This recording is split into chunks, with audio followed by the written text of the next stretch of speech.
il governo ha sbloccato, ha rimediato ai gravi limiti che aveva posto nelle assunzioni di polizia locale e quindi da fra qualche giorno potremo prendere in considerazione se fare finalmente un concorso o meno di polizia locale. Una notizia che Maurizio Saia aspettava da tempo: l'impossibilità di assumere nuovo personale da inserire nell'organico della polizia locale era ormai diventata una spina nel fianco dell'assessore alla sicurezza della Giunta Bitonci.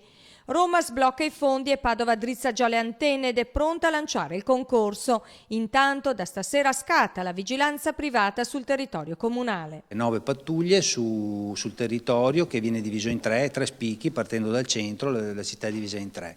Sono per 7 ore, dalle 9 alle 5 di mattina, anzi alle 5, fanno un controllo nei 99 siti che abbiamo individuati del comune di Padova, palestre, scuole, sedi di quartiere e quant'altro, e ovviamente faranno un controllo anche del territorio, nel senso che se vedono delinquenza girare di notte avviseranno la nostra centrale, hanno un canale dedicato. Oltre a questo, anche il servizio di controllo in municipio sarà affidato alle guardie private, mentre gli agenti di polizia locale saranno impiegati nei controlli lungo le strade di Padova. Sistemi d'allarme, anti-intrusione e quant'altro, telecamere eccetera, fanno sì che di fatto era una presenza sprecata. 2 agenti, uno dalle 7 all'1 di notte e uno dalle 19 all'1 e uno dall'1 alle 7 di mattina, erano veramente sprecati. Questi verranno rimessi in strada insieme alle altre pattuglie che girano di sera e di notte.